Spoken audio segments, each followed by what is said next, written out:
Hi friends, image clear करने वाले podcast में आपका स्वागत है। एक्चुअली उसका व्लॉग था उसमें जिसमें इमेज क्लियर हुई थी, लेकिन मैं तो उस क्लियर इमेज को वापस से आपको दिखाने के लिए आ गई हूँ। बहुत सारी चीज़ें हैं जो हमने कॉल आउट की थी, पर अच्छा है। मैं अच्छा क्यों कह रही हूँ कि एटलीस्ट अगर कोई कुछ भी चीज़ कहने से अगर वो कोई भी कदम उठा रहा है और वो दिखा रहा है, चाहे भले ही हम लोगों के कहने की वजह से, कमेंट्स की वजह से, रेडिट की वजह से, एनएफ की वजह से या किसी की भी वजह से, अगर लोग इनको क्रिटिसाइज़ कर रहे हैं इस चीज़ के लिए, हेल्दी वे में क्रिटिसाइज़ कहते हैं, अगर अपने घर वालों को कोई अबेंडन कर दे, उनको दिखाए ना, बताए नहीं, उनको शामिल ना करे, अपने आप को सेलिब्रिटी स्टेटस मेंटेन करते हुए उनको डाउनग्रेड करे, तो वो बहुत गलत बात है। वो भी जब तुम उसी जड़ से जुड़ने के लिए बार बार ये बात को कहने को जो है आतुत हो पड़े हो कि नहीं हम तो जड़ों से जुड़ने जा रहे हैं, हम तो जड़ों से जुड़ने जा रहे हैं, खुद की तो जड़ें काट काट के निकल ली है यहाँ से। एनीवे, बहुत सारे वैलिड पॉइंट है, बहुत ही मज़ेदार पॉडकास्ट होने वाला है, तो कृपया अपनी कुर्सी की पेटी बांध लीजिए। और हाँ, इस पॉडकास्ट के एंड में एक कविता सुनाऊंगी जिसने की बड़ी मेहनत से लिखी है, वो तो लास्ट में सुनिएगा जरूर। Hi friends, welcome back to my channel. Channel में न्यू है तो चैनल को सब्सक्राइब कर लें और साथ ही साथ बेल आइकन प्रेस कर दें, जिससे कि हमारे आने वाली वीडियो की नोटिफिकेशन आपको पहले ही मिल जाए। चालू का व्लॉग नहीं देखा मैंने अभी पूरी तरीके से, बट बहुत सारी चीज़ों से ये समझ में आ गया है कि एक्चुअली ये क्या करने की कोशिश कर रही है। जैसे कि बहुत सारे चीज़ों के सवाल थे, तो जो इसने अब वो कर लिए जो ये नहीं कर रही थी या बहुत पहले कर लेने चाहिए थे, और सफाई देते हुए भी नजर आए। और उनसे जुड़े हुए लोग जो थे उन्होंने भी अपनी तरफ से सफाई दी। जैसे कि रुकैया की बात करूंगी मैं। बहुत सारे लोग बोलते हैं कि ऐसे नाम मत बिगाड़ा करो, ये ऐसा नाम है वैसा नाम है। तो देखो, हम रियल नाम तो नहीं ले सकते, लेकिन हाँ मैं ये कह सकती हूँ मोदा हवाली कजिन, तो उसका भी व्लॉग देखा, लेकिन उसको भी लोग कॉल आउट कर रहे थे। ये बोल रहे थे कि भाई तुम क्यों नहीं जा रही, वो आई है मिलने के लिए, जबकि इससे पहले हमें देखने को मिला था उसको इसका नाम लेने में कोई प्रॉब्लम नहीं है, क्योंकि जब कोई लड़ाई नहीं, कोई झगड़ा नहीं, कोई अनबन नहीं, कोई भी प्रॉब्लम नहीं हुई है, तो फिर क्या ऐसा रीज़न था कि इसने एक बार भी ये नहीं बोला कि ठीक है मेरी बहन जो यहाँ पे रहती है, सब आप जानते हो, उसका नाम ये है और उसने व्लॉग चैनल खोला है, सो प्लीज़ आप उसको भी सपोर्ट करो। इसके इस एक लाइन बोलने से यार किसी का कोई ये थोड़ी ना हो जाएगा। हाँ ये है कि अगर कोई किसी की अपनी मर्जी है सामने वाले की, वो तुम्हारे अलावा अगर तुम्हारी बहन को या तुमसे जुड़े हुए किसी लोग को देखना चाहे, टोटली उनकी अपनी मर्जी है। कोई ज़बरदस्ती ना, तुम्हारे फोर्स करने से कोई देखेगा ना तुम उसको फोर्स करोगे, पर कहने में, क्योंकि तुम एक मुकाम हासिल कर चुके हो, तो दूसरे को अपने ही किसी जान पहचान के, अपने घर के, अपने भाई बंधों को, अपने जो है कजन्स को, किसी को भी अगर आप प्रमोट कर दोगे, चाहे फिर वो मायके वाले हो, ससुराल वाले हो, ददियाल वाले हो या ननिहाल वाले हो, कहने में कोई बुराई नहीं थी। लेकिन इस बंदी ने एक बार भी नाम नहीं लिया। ऊपर से दूरी इतनी ज़्यादा बन गई कि लोगों को लगने लगा कि भाई ये तो चिढ़ रही है। और हाँ, चिढ़ती तो ये है, क्योंकि ये तो कई सारे एग्जाम्पल्स हैं इस चीज़ के लिए कि ये चिढ़ती तो है। ये चाहती है, मतलब एक मैंने आपको हमेशा से बताया ना कि एक फैमिली है बिहार से, और वो जो है वहाँ पे चैनल, मतलब अपना यूट्यूब चैनल पे काम कर रहे हैं 7-8 साल से, और फिर उनकी जो है फैमिली, जो मतलब उनकी देवरानी ने, यानी कि मैं बात कर रही हूँ लाली जी की, फिर उनकी देवरानी ने भी काम किया, तो वो ये कहती थी यूट्यूब हमारा बिजनेस है। अरे भाई, यूट्यूब किसी के बाप का नहीं है, यूट्यूब पे सब काम कर सकते हैं, यूट्यूब पर आप अपनी मेहनत करते हो। अब देखो, अगर ये इतना सा कह देती कि भाई आप जो है, मेरी बहन ने चैनल खोला है, या मेरे देवरानी ने, या मेरे सॉरी देवरानी तो अभी आई नहीं है, आई भी होगी तो कोई क्या बताएंगे, या मेरी ननद ने, या मेरी बहन ने, किसी ने भी चैनल ऐसे ओपन किया है, आप चाहो तो उनका, अगर आपको उनका कंटेंट अच्छा लगता है तो आप उसको भी देख सकते हो, तो कोई बुराई नहीं थी। 4-6 लोग चले जाते हैं देखने के लिए, देखते उनको अच्छा लगता है, एक बार देखते उनको कंटेंट अच्छा लगे तो वो देखेंगे, नहीं लगेगा तो कौन किसी को ज़बरदस्ती फोर्स कर रहा है। पर जब किसी को करना ही ना हो कि नहीं बस मुझे ही महारानी बनकर रैली फैली फिरना है, सिर्फ यूट्यूब के समुंदर में मैं इस अकेली मगरमच्छ घूमूंगी और सारी मछलियों को खा जाऊंगी, तो एक्चुअली मैं इस व्लॉग को क्या नाम दूंगी, चालू अपी के नाम को मैं दूंगी डैमेज कंट्रोल। जो जबरदस्ती का ये प्रूफ किया जा रहा है कि तुम जिस चीज को कॉल आउट करोगे ना, मैं वो चीज कर दिखा दूंगी। 8 दिन पहले व्लॉग आया था इसका, कि जब ये वहाँ पर पहुँची है तो 8 दिन पहले व्लॉग आया था। इट मीन्स 1 दिन या 2 दिन पहले ये पहुँची होगी, तो 10 दिन मान लो कि 10 दिन हो गए इसको मोदाहा पहुँचे हुए। 10 दिन नहीं तो कम से कम चलो ये मान लो कि 1 दिन बाद इसने जो है अपलोड कर दिया होगा, तो इसको 9 दिन वहाँ पर पहुँचे हुए हो गए। और 9 दिन में लेकर और 8 तारीख में, यानी कि अब से 2 दिन, 1 दिन पहले या दूसरे दिन, या चलो ये मानकर चलो ये खुद कह रही है कि 6 तारीख को हमने कुछ शूट नहीं करा, 7 तारीख को, यानी कि अब से 2 दिन पहले, यानी कि 8 दिन बाद, या यानी कि 8 दिन बाद आए हैं इसके पास वो लोग मिलने जुलने वाले जिन लोगों के लिए कॉल आउट किया जा रहा था कि वो क्यों नहीं आ रहे या ये क्यों नहीं उनसे मिलने जा रही, क्योंकि सब पॉडकास्टर्स ने एक ही बात बोली। पूरे रेडिट पे इसी बात की चर्चा चल रही है। ऑब्वियसली चलेगी, क्योंकि जो लोगों को दिख रहा है, जो लोग ये शुरू से दिखाते आ रहे हैं, बेवकूफ़ बनाते आ रहे हैं, उन चीज़ों पे तो लोग बात करेंगे, क्योंकि इन्होंने ही दिखाया है कि हमारी जो लाइफ है वो कोई प्राइवेट नहीं है, वो पब्लिक है। ये हमसे जुड़े, हमारी फुप्पी है, हमारी दादी है, ये हमारी सास है, ये हमारे मोहल्ले है, ये हमारे ये है, ये हमारे ये सब जुड़े हुए हैं। और फिर जब उन्हीं को कट आउट कर देते हैं, जैसे कि उनमें सबसे बड़ा जो नाम लिया जाएगा तो वो नानी का लिया जाएगा। बीच में भी अबेंडन कर दिया था इन्होंने, महीनों के लिए नानी को अबेंडन किया था। फिर दूर मत जाओ, अगर मैं बात कर रही हूँ रुकैया की, यानी कि वोदाहा वाली कज़न की, तो मैं उस पर यह भी बोलूँगी कि बीच में उसको कोई प्रॉब्लम नहीं है, वो हमेशा नाम लेती है। उसने तब भी इसका नाम लिया था, वैसे वो इसको चालू कहती है, मतलब घर के नाम से बुलाती है, लेकिन क्योंकि जब सब इसको डब्बा के नाम से जानते हैं तो इसलिए इसने उनका वही ओरिजिनल नाम लिया। ये बोला कि ये सूट मैं बेटी बुआ को देने जा रही हूँ, लेकिन बेटी बुआ के घर में एंटर होते ही क्यों वहाँ कैमरा कट हो गया। भाई बेटी बुआ इतनी बड़ी सेलिब्रिटी हो रही है कि नहीं भाई नहीं, मैं अभी जो है रिकॉर्डिंग के मूड में नहीं हूँ, तो तू मेरा रिकॉर्ड मत कर, जबकि वो कॉल कर कर ही आई होगी उनके घर पर। तो दो चार लोगों को जोड़ना आता है, लेकिन अब ठीक है, क्योंकि ये सारी बातें चल रही हैं, तो मैं अपनी वैसी मेरी इमेज बहुत ज़्यादा खराब हो गई है। प्लस अगर किसी को नीचे दिखाना हो या पॉडकास्टर का मुंह बंद करना हो या रेडिट वालों को प्रूफ कर कर दिखाना हो, तो चलो ठीक है, थोड़ा सा डैमेज कंट्रोल कर लेते हैं और किन्हीं से भी अपने आपस में। अभी इसी ने खुद से फ़ोन करके अपनी फुप्पियों को इन्फॉर्म किया है या उनसे बात करी होगी, तब उनके पैर पड़े होंगे इनके घर में आने के लिए। क्योंकि ऑब्वियसली मैंने क्या कहा था, जो इनकी फुप्पी यही रहती हैं, यानी कि जो बाद में फुप्पी आई हैं, जिनका एक छोटा सा क्यूट सा बच्चा भी था, वो वाली फुप्पी अक्सर आती हैं। और अक्सर वही वाली फुप्पी हैं जो सामान भेजती हैं, वही वाली फुप्पी हैं जो इसको जब भी कभी ये यहाँ से जाती है तो इसको विदा करने के लिए आती हैं, इसको पैसे देती हैं, इसको अचार सामान ये सब कुछ देती हैं, वही वाली फुप्पी। दूसरी वाली फुप्पियाँ कहीं और रहती है, लेकिन मोदाहा में जो फुप्पी रहती हैं, जो कल्लो फुप्पो शायद ये नाम लेते हैं उनका, जिनका छोटा सा पोता भी इसने दिखाया था। बेशरम ने अपने बच्चे को तो 3 महीने तक नहीं दिखाया था, लेकिन दूसरे का बच्चा 1.25 महीने का भी नहीं हुआ था, और वो शायद भाभी उनकी जच्चा ही थी, ये मिलने के लिए गई थी 2-2.5 साल पहले, तो इसने उनके बच्चे को ऐसे ही दिखा दिया। और मैंने उसके लिए भी कॉल आउट किया था, मैंने कहा ये क्या दोगलापन है कि खुद के बच्चे को नज़र लग जाएगी तो 3 महीने तक नहीं दिखाएगी, लेकिन वो किसी का मासूम बच्चा है और बेहद बेहद क्यूट लग रहा था। भाई वो बच्चा 1-1.25 महीने का भी नहीं था, 1 महीने का भी नहीं हुआ था, बहुत क्यूट लग रहा था, जिसको ये सरेआम कैमरे पर दिखा रही थी। क्या उसको नज़र नहीं लग सकती थी?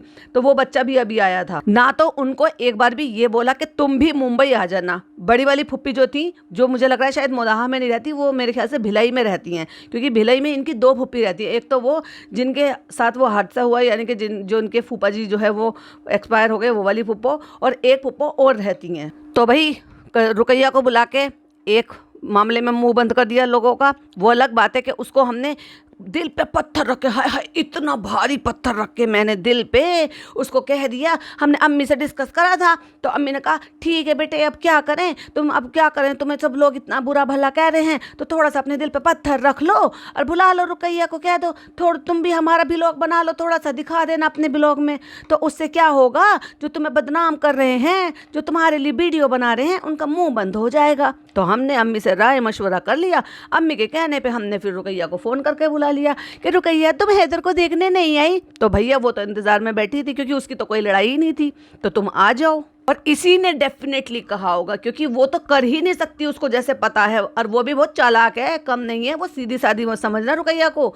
तो इसने खुद से बोला होगा कि तुम भी बना लो अपना ब्लॉग, तुम भी तो ब्लॉग बनाती हो, तभी उसकी इतनी हिम्मत हुई होगी कि वो इसकी इतनी सी क्लिपिंग ले पाए, और इसने अपने ब्लॉग में लिया है।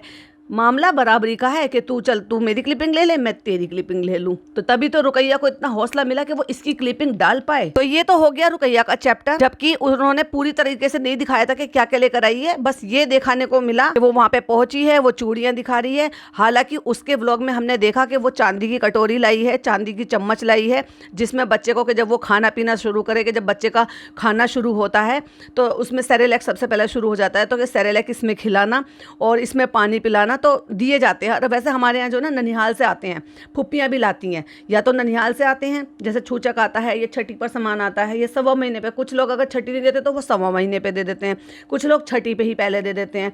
कुछ लोग जो है जब जैसे सोने चांदी के गिफ्ट, जैसे मैंने बोला कि ऐसे इस तरह के गिफ्ट दिए जाते हैं, वो जब देते हैं जब लड़की जो है 1.25 महीना नहा के अपने घर रह कर आती है, 1.25 महीना या 15 दिन, जितने दिन जिसका भी रहने का हिसाब किताब बने, तो जब वो वहाँ से सामान दिए जाते हैं तो बच्चे की भी गोल्ड की चीज़ होती है, बच्चे की माँ की भी गोल्ड की चीज़ होती है, बच्चे के दादा दादी के कपड़े होते हैं, बच्चे के फुप्पा फुप्पी के कपड़े होते हैं, कज़न ब्रदर होते हैं, जैसे बुआ के बच्चे होते हैं तो उनके भी कपड़े होते हैं। यानी कि वो कहते हैं ना एक तरीके से पूरे खानदान के कपड़े वो उस टाइम पर दिए जाते हैं। ये कुछ एक आध मौके होते हैं जिन पर ऐसे सबको कपड़े दिए जाते हैं। और उसी दौरान अगर किसी को देने होते हैं तो वो चांदी के बर्तन भी देते हैं, गोल्ड सिल्वर के आइटम हो गए, और सबको कपड़े हो गए, और फिर बहुत सारा ग्रोसरी का सामान भी होता है जो एक्चुअली मैके से जाता है ससुराल में।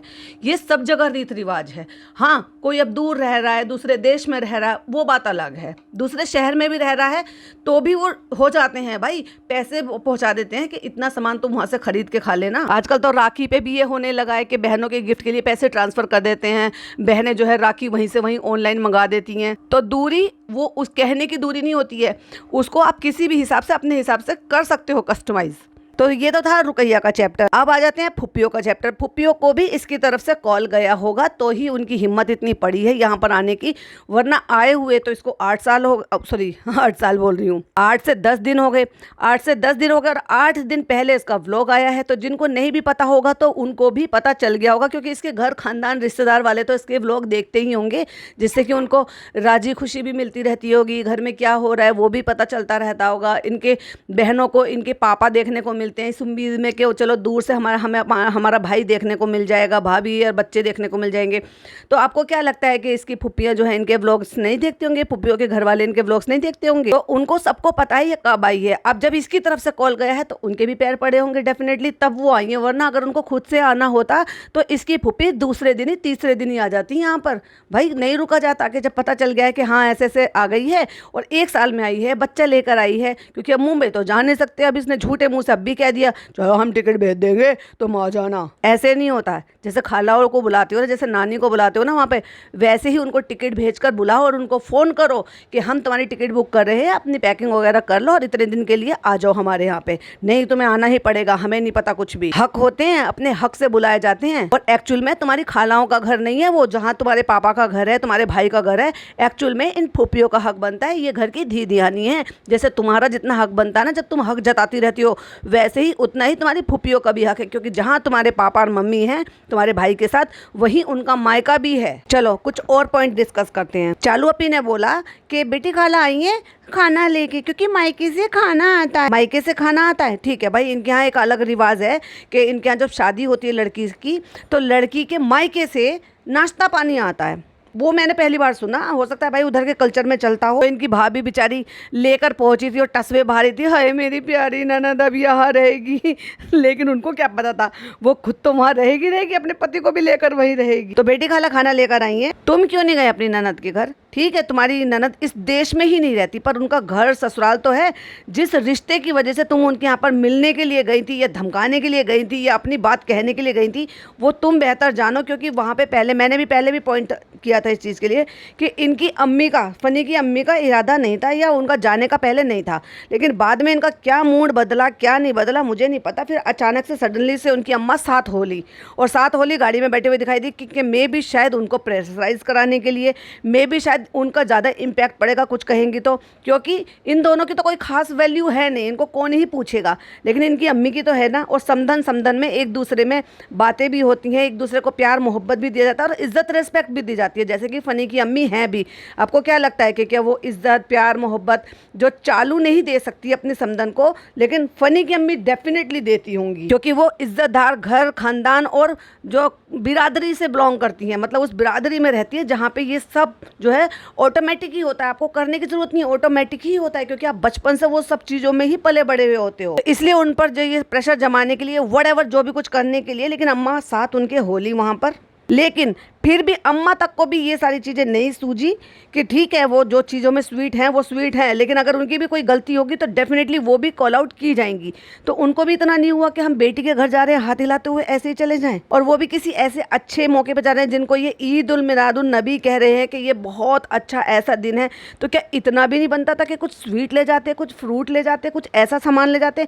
बेटी के ससुराल जा रहे हो तुम लोग, माना कि बेटी का ससुराल उसी घर मोहल्ले में है या उसी एरिया में है, क्योंकि उनके यहाँ तो यही है, ये कल्चर है इनके यहाँ का कि वहीं की बेटियों की शादी वहीं के मोहल्ले में उसी मोहल्लों में ही हो जाती है, और वहीं की बेटियां वहीं की बहुएं बन जाती हैं। बड़ी डबल डबल ट्रिपल ट्रिपल नाते हो जाते हैं, पर ससुराल तो ससुराल है ना बेटी का। और फिर तुमने क्यों नहीं भिजवाया? बेटी यहाँ पर नहीं रहती है, मतलब तुम्हारी ननद यहाँ पर नहीं रहती, फनी की बहन यहाँ पर नहीं रहती है, वो और उनकी बहनों दोनों बाहर रहते हैं, पर उनका घर खानदान ससुराल तो वही है जिस ससुराल से तुम मिलने के लिए गए थे।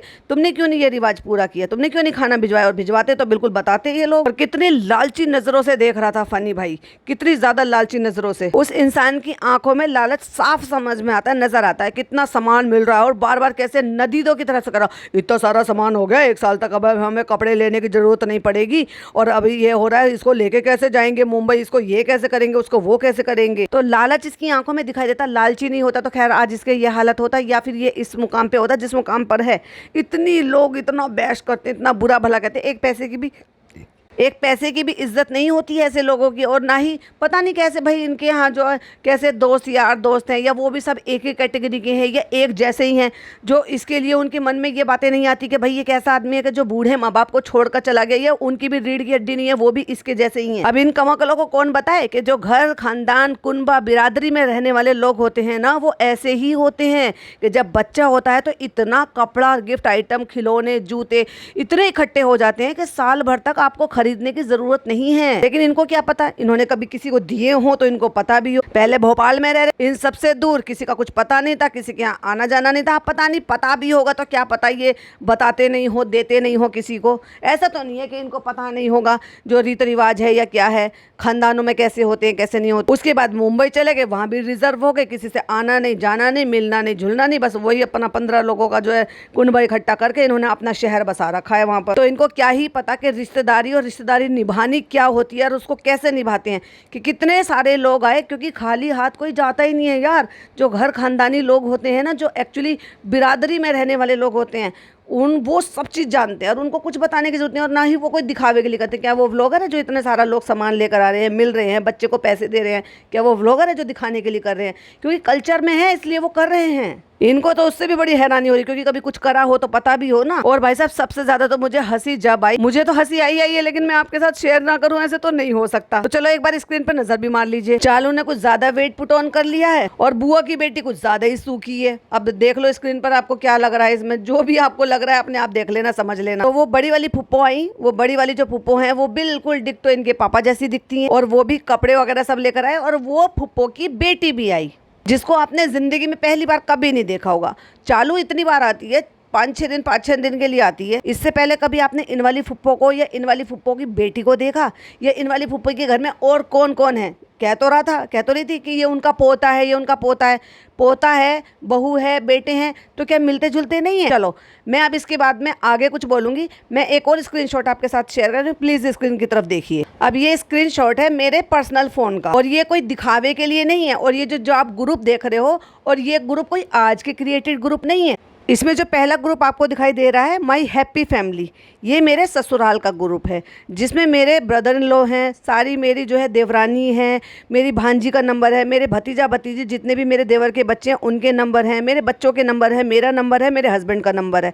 हम सब लोगों का एक ग्रुप बना हुआ है, जहाँ दिन में 3-4-5 बार बातें जरूर होती है। जिसको जो भी कुछ कहना होता है, कुछ भी अपडेट देनी होती है, या एम भी कुछ भी मेमोरी शेयर करनी होती है, वो सारी चीज़ें शेयर की गई। जैसे कि इसमें रिसेंटली अभी मेरे देवर ने एक मेमोरी शेयर की है, जो कि कोई पुराना फोटो था हमारा फैमिली। उसके बाद उसके नीचे का ग्रुप है जो हम चारों का ग्रुप है, यानी कि मैं, मेरे दोनों बच्चे और मेरे हस्बैंड। हमें कोई इन्फॉर्मेशन, कुछ भी चीजें शेयर करनी होती है, या कोई भी चीज, किसी से भी चीज से रिलेटेड इन्फॉर्मेशन या कुछ भी वॉटेवर हो, तो ये बनाया हुआ है ताकि एक साथ अपडेट दे दी जाए। उसके बाद अगला ग्रुप है हम चार, जिसमें हम भाभी ननद सब हैं। इसमें जब हमें कोई अपनी भी कोई भी पर्सनल बात करनी होती है या वीडियो कॉल करनी होती है, जो कि दिन में 3-4 बार होती ही है, कभी मेरी बहनों की तरफ से, कभी मेरी भाभीयों की तरफ से। उसके बाद एक बिंदास फैमिली है, जिसमें हमारा एक ऐसा ग्रुप बना हुआ है जिसमें मेरी अम्मी पापा, उनके बहू बेटे, उनकी बेटियां दामाद, यानी कि हम तीनों बहनें, हम तीनों बहनों के हस्बैंड, हमारी भाभियां, हमारी भाभी के मेरे दोनों भाई और मेरे अम्मी पापा, हम सब ऐड थे। उसके बाद फिर आप देखोगे कि सिस्टर्स का ग्रुप है जिसमें हम जितनी भी खालाएं हैं,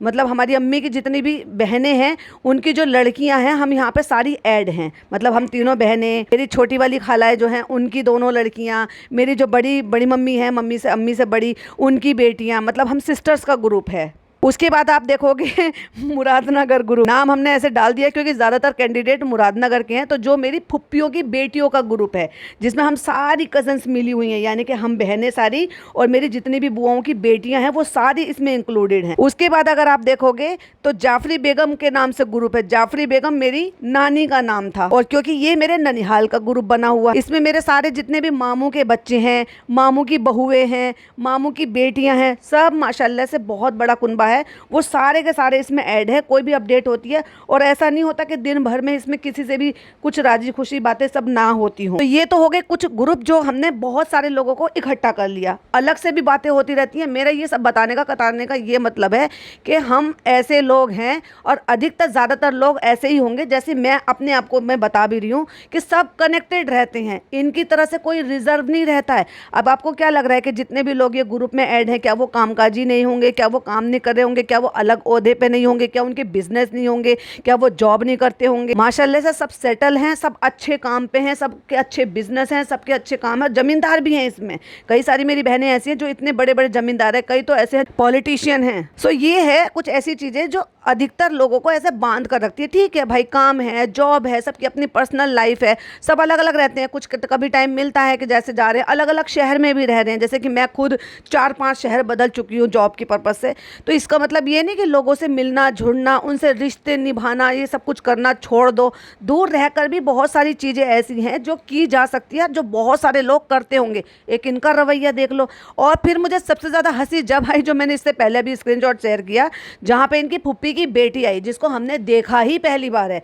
5 साल से ये लोग व्लॉगिंग कर रहे हैं, 2.5 साल इसकी शादी को हो गए। 2.5 साल में, चलो 1 साल से नहीं आई पर 1.5 साल तो ये लगातार आई थी ना यहाँ पर। और कितनी विजिट करी है इसने, बहुत विजिट करी है। उस विजिट में कभी इसकी फुप्पी, फुप्पी की बहुएं, फुप्पी की बेटियां, कि इसकी फुप्पी के कितने बच्चे हैं जो बड़े हैं, जो इसकी सहेली बनने लायक है, ये इससे चीज़ें शेयर करने लायक है। अगर ये अपने आप को समझे उस लायक तभी तो ना। भैया ये तो अपने आप को सबसे सुपीरियर समझती, उनको बेचारों को अपने लेवल का नहीं समझती। अब जब वो छेड़ रहा था, फनी कहता है ये पागल है, तेरी बहन पागल है, मतलब समझा ओ साली आई है, चलो मजाक करते हैं जो कि निभाने की कोशिश कर रहा था, मतलब एक रियलिटी दिखाने की कोशिश। तो जो ज़िंदगी की असलियत है, जो दुनिया में होता है कि भाई जो जीजा वीजा होते हैं, फिर उनके सालियाँ आ जाती हैं, तो उनके साथ थोड़ा सा जो है मतलब छेड़खानी करो प्यार मोहब्बत से, मतलब जिस तरीके से भी आप समझ जाओ, हंसी मजाक करो। तो कह रहा तो वो कहती हैं, उनकी फुप्पो की बेटी कहती है मेरी बहन को ऐसे मत करो, मेरे दर्द होता है सीने में अगर मेरी बहन को ऐसे कहते हैं। मतलब वो इतनी मोहब्बत करती है कि अगर वो उसकी बहन को, अपनी बीवी को उसके सामने ये कह रहा है कि ये तेरी पागल सी बहन है, ऐसी बहन है, वैसी बहन है, तो उसको दर्द होता है। मतलब उसको मोहब्बत है लेकिन चालू अप्पी को मोहब्बत नहीं है। ये कैसा दर्द और मोहब्बत है कि भाई पहली बार देखने को सुनने को मिला। मुझे तो बहुत ही अजीब लगा भाई सुन। वो क्या था, वो फेकनेस थी, नकलीपन था, दिखावा था, आप डिसाइड कर लेना। और भैया अपनी बहनों की साइड तो सारी बहनें लेती है पर दर्द किसी को नहीं होता भाई सीने में। पुप्पी की बेटी को ही हो रहा था, वो भी पहली बार मिलने पे। लगता है बेचारी कैमरा देख के ज्यादा ओवर एक्टिंग कर गई। और छोटी सी बच्ची को देखकर कहती है कि बहुत अच्छी बच्ची है, ऐसे मैसेज करती रहती है, चालू अप्पी कब आओगी, चालू अप्पी कब आओगी। पहले बार तो मुझे ये समझ में नहीं आ रहा कि अगर वो तेरी फुप्पी की बेटी है, यानी कि तेरी कजन सिस्टर की बेटी है, तो तू अप्पी कैसे लग गई भाई? तू तो खाला लगी, दूसरों को तो छोटी छोटी बच्चों को तो तू खाला बना देती है और खुद खाला कहलवाती नहीं है। ये क्या दोगलापन है चालू अप्पी? गलत बात है, अब से मत करना ऐसे। यूं कह रही थी वो उसकी बहन, जब फनी ने कहा ये है तेरी बहन बहुत पगली है, ये यूं ना बोला करो, मुझे यहाँ तकलीफ होती है। मतलब अपने वो ऊपर सीने में हाथ लगा के कह रही है कि मुझे यहाँ पे तकलीफ होती है। हाय हाय, ये कैसी तकलीफ भाई जो एक बार में दिखाई दी। तकलीफ तो छोड़ो, वो बहन ही पहली बार दिखाई दी है। देख लो मेरी बहन मेरी साइड ले रही है। कितना फेक दिखाओगे चालू अप्पी, कितना फेक दिखाओगी? लगता है चालू अप्पी एक दिन बिल्कुल गायब हो गई थी। कहते ना 6 तारीख को हमने कोई व्लॉग नहीं बनाया, तो 6 तारीख में बैठ के पूरी स्क्रिप्ट लिखी है चालू अप्पी ने फनी की रजामंदी से। ऐसे करना है है, फनी ऐसे करना है, तो चलो ठीक है, मैं पुप्पियों को फ़ोन कर रही हूँ, फिर पुप्पिया कल आ जाएंगी, कल से ब्लॉग बनाएंगे और तब जाके स्क्रिप्ट तैयार करके ये ब्लॉग बनाया गया। फ्रेंड्स, सारे पॉडकास्टर, रेडिटर और सारे के सारे जो, और हाँ NF, उन सब का मुंह बंद करना था। जिन जिन चीज़ों के लिए उन्होंने कॉल आउट किया था वो सारी चीज़ें एक ब्लॉग में दिखा दूंगी मैं। और स्पेशली जब ब्लॉग की शुरुआत की, भाई साहब, जो बीमार बच्ची के पैसे खा गई उससे क्या ही उम्मीद करोगे कि ये जो है बात करेगी। मतलब जब सबने कॉल आउट करा और इसकी जो अनलिस्टेड वीडियो के ऊपर सब ने जो है छाप दिया और बता दिया, तब आके कह रही है कि फ्रेंड्स, और वो बहुत बुरा लगा जहाँ जहाँ पानी भरा हुआ है, फ्लूड की वजह से लोगों को इतनी इतनी तकलीफ हुई है, अल्लाह ताला उनकी सबको तकलीफ़ों को दूर कर दे, हम बस इतना ही कर सकते हैं, दुआएं कर सकते हैं। और उसके बाद जब फनी ने कहा ना स्क्रीनशॉट या कुछ, अरे भाई तुम पागल हो क्या, कौन सी दुनिया में जीते हो? एक बार गूगल करो, कितने सारे आपको NGO, कितने सारे ऐसे सहायता केंद्र आपको सब चीज़ें मिल जाएंगी, हेल्पलाइन नंबर मिल जाएंगे, जहाँ पर आप उनसे बात कर कर, कोऑर्डिनेट कर कर, उनकी ऑथेंटिकेशन जो है वो चेक करके आप अपना जो भी अपना आपका हिसाब किताब बनता है वो आप मदद कर सकते हो। लेकिन अब क्या करने की ज़रूरत है, लोग जो है लेकर निकल रहे हैं ऐसी ऐसी जगह पे। अब क्या है ना, चालू अपनी फंस गई अपनी बातों से। एक्चुअली मैं ना अभी वो शॉर्ट वीडियोस बना नहीं पाई, लेकिन इस पॉडकास्ट के बाद डेफिनेटली बनाऊंगी, जहां जहां चालू अपनी ने वो सारी वीडियो अनलिस्टेड वीडियो के कट लगाए हैं, क्योंकि वो आरती ने मना कर दिए होंगे साफ साफ कि नहीं ये मत डालो, ये गलत चला जाएगा, गलत मैसेज जाएगा। जहां जहां चालू अपनी ने वो सारे कट मार दिए, वो व्लॉग में आपको देखने को नहीं मिले। जहां पे फनी कहता कि मैं तो दुआ करूंगा 2 दिन तक बारिश रुके ही ना, और ये नहीं कह रही थी कि जो लोग परेशान हो रहे हैं बारिश से, उनकी तबीयत जो ख़राब है, जो तबाह हो रहे हैं, वो लोगों को राहत मिल जाएगी, बारिश बंद होने से थोड़ा सुकून मिलेगा।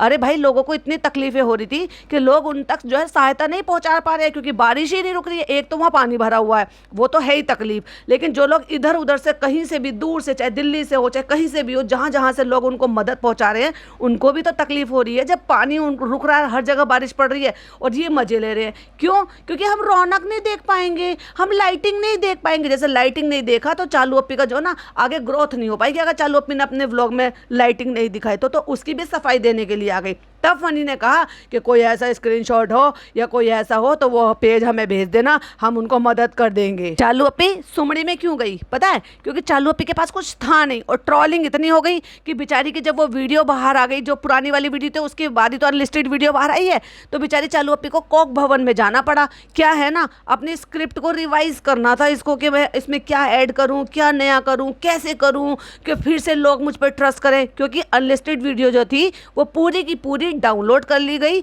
और प्लस वो रेडिट पर पोस्ट कर दी गई। रेडिट पे तो बहुत सारे लोग जाते हैं, जिनके चैनल्स हैं वो भी जाते हैं, जिनके चैनल्स नहीं हैं वो भी जाते हैं, और वहाँ बातें बनती है। तो जो उन्होंने अपनी आंखों से देखा, अपने कानों से सुना, वो सारी चीज़ें जो इसने क्लिप में कट कर दी है, उसको ये कैसे डिनाई कर सकती थी? तो चलो चलो चलो अपनी इमेज क्लीन करने के लिए एक नई स्क्रिप्ट लिखते हैं। इसलिए 5 तारीख का व्लॉग इसने आज 9 तारीख को डाला है। मतलब 5 तारीख को रिकॉर्ड हुआ हुआ तो 6 तारीख को आ जाता, 7 तारीख को आ जाता, लेकिन 8 को भी नहीं आया, 9 तारीख को आया, वो भी 4 बजे के करीब। ऐसे मत कहो फ्रेंड्स, हम सोच नहीं पा रहे थे अब हमें आगे कौन सा मूव लेना है। और नकली झूठी फेक हिजाबी तो इतनी है, मैं तो ये कहूँगी भाई बेशर्मी भी है। क्यों? क्योंकि तू वहाँ की लड़की थी और तू वहाँ रहती नहीं है, तू वहाँ पे पली बड़ी भी नहीं है। क्योंकि तू वहाँ रहती थी तो ऐसे भी इस तरीके से भी तेरा मायका नहीं कहलाया जा सकता, क्योंकि तुमने जहाँ पे परवरिश ली है, जहाँ पे तुम पले बड़े हो, तुम वो तुम्हारा ननिहाल है। एक तरीके से माना कि वो तुम्हारा ननिहाल है, पर अब तुम उसी घर की बहू भी तो हो। वहाँ की कौन सी लड़की ऐसी है, कोई मुझे ये बता दो, जो वहाँ की कौन सी लड़की ऐसी है कि वहीं की शादी हुई है और वहीं पली बड़ी है, और अगर उसकी शादी हो गई है ससुराल में तो वहाँ पे वो नंगे सिर या अदब ना करती हो अपने ससुराल वालों का। तो ये एक नकली हिजाबी तो है, बेशरम बहू भी है। मतलब बाल सारे एक तरफ से पूरे खुले पड़े हैं और वहाँ पर फूफा ससुर बैठे हुए हैं उनके, जहाँ पे वो खीर खिला रहा है। कैसे बने हैं? तो मैंने बनाई है। तो उन्होंने कहा नहीं, हमारी बहू ने बनाई है, बहू ने बनाई। और बहू जो है खी खी खी खी करके हंस रही है, पूरा आधे सर के बाल दिखाते हुए। ये कैसी बेशरम बहू है, बेशरम हिजाबी है भाई। चल हिजाब ना सही, कम से कम सर पे ढंग से तो ढक ले, अदब तो कर ले। ससुर है वो तेरे, हिजाबी होने का तो कह चल तू झूठा ढोंग करती ही है, कम से कम बहू बनकर ही दिखा लेती। और ये कहती है कि ईद उल मिलादुन नबी के मौके पर ज्यादा से ज्यादा दरूद शरीफ पढ़िए। ये अब आके ज्ञान दे रही है, जब ईद मिलादुन नबी को गए हुए भी 4 दिन हो गए। इतना लेट चलती चाहिए रे तू बाबा। जब पूरा कमरा डेकोरेट कर लिया, पूरे बाजार में घूम आई, 70 जगह सब कुछ कर लिया, अब इसको याद आया कि एक्चुअल में असली मायने में ईद मिलादुन नबी को किस तरीके से सेलिब्रेट करना चाहिए। हमारे नबी पाक ने किस तरीके से बताया है कि आपको कैसे करना है। और चालू की बात काट कर, और पंजाब के लिए भी दुआ करें, क्योंकि पंजाब के लिए लोग सबसे ज्यादा कर रहे हैं ना, सहायता भेज रहे हैं, सब कुछ भेज रहे हैं, क्योंकि पूरा का पूरा गाँव, पूरा का पूरा कई सारे गाँव तबाह हो गए। इतने सारे उनके बेचारों के ढोर ढंगर जिनसे उनके कारोबार चलते थे। आपको पता है कि जो पंजाबी लोग होते हैं वो दूध, घी, मक्खन, ये सब ये बिजनेस चलते हैं उनके भाई। वो गाय भैंसे वो सब पालते हैं, उन सब से ही उनका कारोबार, कितने सारे तो ऐसे हैं कि उनका कारोबार उनसे चलता है। पूरे खेत वो सब कुछ सब तबाह हो गए। खाना, दाना, पानी, दवाइयाँ वो सब मुहस्सर कराने के लिए लोग इधर उधर से हर जगह जगह से जा रहे हैं, लेकिन बारिश नहीं रुक रही थी। उसकी वजह से उन लोगों को भी परेशानी हो रही, लेकिन फिर भी हिम्मत है भाई। यही है हमारा हिंदुस्तान कि देखो इतने सब पर इतनी सब मुसीबतें उठाते उठाते भी, और कई सारी एक रील तो भाई मैंने ऐसे देखी, इतना दिल खुश हुआ। किसी भाई ने शेयर कर रखी थी, उन्होंने बोला था कि कोई पता नहीं अल्लाह का फरिश्ता बन के ही आया था, कि एक डॉगी था और उन लोगों को रास्ता नहीं मिल रहा था जो गाड़ियां लेकर जा रहे थे, और पानी पानी था, तो उनको ये नहीं पता था कि गड्ढा है आगे क्या है। उनको खाना जो है, सामान जो है वो वहाँ तक पहुँचाना था उन लोगों तक, तो वो कई किलोमीटर तक वो आगे चलता रहा अल्लाह का फरिश्ता बन के। वो जो एक कुत्ता था, अब मैं तो बस यही कहूंगी भाई, मैं नाम क्या ले सकती हूँ, लेकिन वो अल्लाह का फरिश्ता बनकर आया था। वो कितनी दूर तक चला, और अगर वो आगे निकल जाता था और गाड़ी धीरे धीरे चल पा रही थी क्योंकि पानी था, चला नहीं पा रहे थे तेजी से, तो वो रुक कर देखता और रुक जाता था उनके लिए कि जब वो दिखना शुरू हो जाते तब वो आगे जाता, और कितनी ही दूर तक गया। और ऐसे ही वापसी में भी वो ऐसे ही रास्ता दिखाते हुए उनको आया। तो मैंने ऐसी भी रील देखी थी। बस हम लोग दुआ कर सकते हैं, तो इतना करके कट लगा। तो फिर फनी ने कहा होगा नहीं नहीं, थोड़े बहुत पैसे देने की भी बात कर लो। तब कहती है कोई लिंक वगैरह हो या कोई स्क्रीनशॉट हो तो वो आप हमें भेज सकते हैं, हमें इंस्टाग्राम पे बना। अरे भाई सारी दुनिया में, क्योंकि इंस्टाग्राम से ही पूछ रहे हैं दुनिया। एक बार गूगल पे सर्च तो करो, सारे दिन तो इंस्टाग्राम स्क्रॉल करती रहती है, ना जाने किस किस की रील लाइक करती रहती है बैठे बैठे। तभी तो रेडिट पर चर्चा चल रही थी, भैंस के तबेले में बैठ के इंस्टाग्राम चला रही होगी। हंसी आ रही है। हंसी तो मुझे इसलिए आ रही है क्योंकि वो जो मैं कविता सुनाने वाली हूँ ना, वो भी वहीं से आई है, वहीं से मैंने देखा है। लेकिन उससे पहले एक पॉइंट और शेयर करूँ, क्योंकि जब मन में मेरे थॉट आते हैं ना, मैं सबसे पहले वो सब आपके साथ शेयर कर देती हूँ, फिर मैं खुद ही भूल जाती हूँ। ये माँ बाप ये अपनी मदरहुड की जो है इतनी बातें सब बना रही थी, इतनी सब फालतू की, इसने पूरा फर्रा छाप दिया। इन माँ बापों को, जाहिलों को इतनी भी अकल नहीं है कि छोटा बच्चा है, उसकी स्किन कितनी ज्यादा सेंसिटिव होती है, उसके लिए प्रोडक्ट भी अलग से बनाए जाते हैं इन सब चीजों के लिए, जिससे कि उसकी स्किन को प्रॉब्लम ना हो। जो बड़े स्किन पे आप यूज करते हो वो आप बच्चे की स्किन पे यूज नहीं कर सकते, लेकिन उसके गालों पे स्टिकर चिपका रहे हैं। इतने बेवकूफ है, इतने डफन है, इनको इतनी भी अकल नहीं है। तू कैसी माँ है रे, तू कैसी माँ बनेगी? तू वैसे भी नकली माँ है, नकली हिजाबी है, ऊपर से जबरदस्ती। छोटे बच्चे भाई कैसे होते हैं, यहाँ ये खुद बता रही है कि बच्चा जो है कैप नहीं पहनता, और बहुत सारे बच्चे ऐसे होते हैं कि कैप नहीं पहनते। मेरा बेटा भी नहीं पहनता था, इसलिए मैं ज्यादातर क्या करती थी, सर्दियों में उसके हुडी वाले कपड़े लेकर आती थी, क्योंकि अलग से वो कैप पहनता नहीं था, बेटी पहन लेती थी, और उसके लिए मैं कैप लेकर आई थी खरीद के। बड़े क्यूट क्यूट से वो पॉम पॉम वाले लगे हुए, बड़े प्यारी प्यारी क्यूट क्यूट सी उसके लिए वो आते थे। वो तो अब तक भी बड़ी होकर भी पहनती थी। बच्चे नहीं पहनते तो मैं उसके हुड वाले कपड़े ही ज्यादातर प्रेफर करती थी, जिससे कि कवर हो जाए, उसके कानों को ठंड ये सब ना लगे। तो जब बच्चा परेशान होता है, कैप नहीं पहनता, तो उसको जो है वो जबरदस्ती की हरी पट्टी वो बांध रही है लिखी हुई। अरे भाई बच्चे को क्यों हैरेस करना, क्यों परेशान करना? तुम्हें जाहिलों को अपना कंटेंट क्रिएट करने के लिए बच्चे को परेशान करे। कैसे माँ बाप हो तुम? शर्म आनी चाहिए। अभी से शुरू हो गए भाई इनके चोचले, उस बच्चे को हैरेस करने के लिए नहीं, कुछ भी हो जाए बस हमें कंटेंट जरूर बनाना चाहिए, बच्चा परेशान हो या कुछ भी हो। और ऐसे में बच्चे की दादी तक भी शामिल हो गई, मतलब वो भी नहीं कह रही कि नहीं बच्चे को परेशान मत करो, ये स्टिकर क्यों चिपका दिए, मासूम सी खाल है उसकी, मुलायम सी खाल है, ऐसे मत करो। पता नहीं किस तरह का कैसा गोंद होगा वो, या कैसी चिपकन, या कुछ क्या केमिकल होगा वो जो तुमने बच्चे के गाल पर डायरेक्ट चिपका दिया। बिल्कुल शर्म नाम की चीज नहीं है इनको। अब बहुत सारे लोग खड़े हो जाएंगे, अरे तो उनका बच्चा है वो कुछ भी करे। बच्चा है तो अपने घर में करे ना, क्यों अपलोड कर दिखा रहे हो जिससे कि इसको देख देख के बाकी लोग भी यही सारे काम करें? मत दिखाती, मत रिकॉर्ड करती, मत अपलोड करती। पहले बेचारे को हैरेस कर रही है, परेशान कर रही है कुर्ता पजामा पहनाने के लिए, क्या जरूरत है? किसने कहा है? कौन कह के ये वसीयत करके गया है कि नहीं आज के दिन बच्चे को कुर्ता पजामा ही पहनाने का? अरे भाई जब वो बच्चा कुर्ता पजामा पहनने लायक हो जाएगा अपने आप पहना लेना। अब वो इतना बड़ा है, ऐसे ही मैडम जनाब जबरदस्ती उसको कुर्ता पजामा, नहीं मैडम को ये लग रहा था ना आज जुम्मा है तो कुर्ता पजामा ही पहनेगा। अरे भाई बच्चा परेशान हो रहा है और खुद इतने छोटे छोटे कुर्ते पजामे ले आते हैं कि वो हगीज ना प्रॉपर आते नहीं, तो वो बच्चे को खिंचते हैं और बच्चा परेशान होता है। इसने खुद भी बोला था जब पहली बार उसको कुर्ता पजामा पहनाया था फेस रिवील करने से पहले या शायद ईद पे, तब इसने भी खुद ने बोला था कि वो बहुत परेशान हो रहा था कुर्ते पजामे के लिए। तो भाई क्यों पहनाना, जब वो थोड़ा बड़ा हो जाएगा, थोड़ा और संभल जाएगा तब पहना लेना, तब अपने चौचले पूरे कर लेना। और अब लास्ट और नॉट द लीस्ट, मतलब मेरा लास्ट पॉइंट, इसकी फुप्पो आई, छोटी वाली फुप्पो, वही फुप्पो जो सारे रीत रिवाज सब कुछ जानती हैं बहुत अच्छी, और इसको कहते हैं खानदानी होना, निशानी खानदानी होने की निशानी, यूं कह लो बिरादरी में रहने का असर। जो बिरादरी में रहते हैं ना उनको कुछ बताने की ज़रूरत नहीं होती, क्योंकि वो उन्हीं जो रस्म रिवाज होती है ना उनके हिसाब से पलते बढ़ते हैं, तो वो एंड तक चलते हैं और वही विरासत में अपने बच्चों को देकर जाते हैं। वो आई हैं ना केवल अपनी भतीजी का कपड़ा लेकर आई हैं, अपने भतीजे के बच्चे के लिए कपड़े लेकर, यानी कि मैं नाम से लेती हूँ, वो चालू के लिए कपड़े लेकर आई, चालू की अम्मी के लिए सूट लेकर आई, यानी कि अपनी भाभी के लिए सूट लेकर आई, चालू की। और 2-3 पॉइंट है लेकिन पॉडकास्ट बहुत ज़्यादा बड़ा हो रहा है, तो जब मॉर्निंग में पॉडकास्ट अपलोड होगा तो मैं उसी में इंक्लूड करूँगी, जो कि बहुत ज़्यादा ज़रूरी पॉइंट्स हैं। अब थोड़े दिन बाद जो है बच्चा जो है अब पोएम सुनने लगेगा, तो जैसे आजकल तो अब ये ट्रेंड चल गया है ना, एक मोटा हाथी, वो भाई साहब मतलब मेरा जो भांजा था, अब तो खैर वो थोड़ा बड़ा हो गया है भाई साहब, 2020 की बात है, जब वो बहुत छोटा था, इतना था कि वो मोबाइल और ये सब में इंटरेक्ट होना शुरू हो गया था, तो सारे दिन रात यही बजते रहते थे। और उसी दौरान हम तीनों बहनें गए भी थे वहाँ पर अपने अम्मी के यहाँ पे रहने के लिए, तो दिन रात जब यही बजता रहता था तो सपने में भी यही ख्याल आता था, यही गाना बजता रहता था। तो रेडिट पर किसी ने पोस्ट कर रखा है कि भाई हैदर के लिए कोई राइम बताओ। बहुत ही अच्छे फनी से कमेंट है। मैं पॉडकास्ट दूसरा बनाऊंगी ना मॉर्निंग में, वहाँ पे शेयर करूंगी, लेकिन जैसे कि मैंने आपसे प्रॉमिस किया था कि वो जो एक राइम है या फिर एक लोग पोएम है वो मैं यहाँ पे ज़रूर आपको सुनाऊंगी। देखो भाई ये मेरा नहीं है तो डेफिनेटली मैं क्रेडिट इसको रेडिट पर दूंगी, तो भाई रेडिट वाले ऑफेंड मत हो जाना क्योंकि मुझे लगा कि क्यों ना मैं इसको शेयर करूँ, तो जो लोग मुझे सुनते हैं वो भी सुन सके। तो हैदर के लिए कुछ यूँ होने वाला है, एक मोटा हाथी झूम के चला, मोदाहा की कुर्सी में जाके वो फंसा, मोदाहा स्टेशन को देखा, देख के डरा, दूसरे हाथी को इशारे से बुलाया, इधर आ इधर आ इधर आ। दो मोटे हाथी घूमने चले, फनी को अपने जाल में फंसाने भागे, खुद को डूबते देख के डरे, धमकी बद्दुआ और पैसे देख के सबको इशारों पे नचाया, इधर आ इधर आ इधर आ। और जिसने भी ये पोएम लिखी है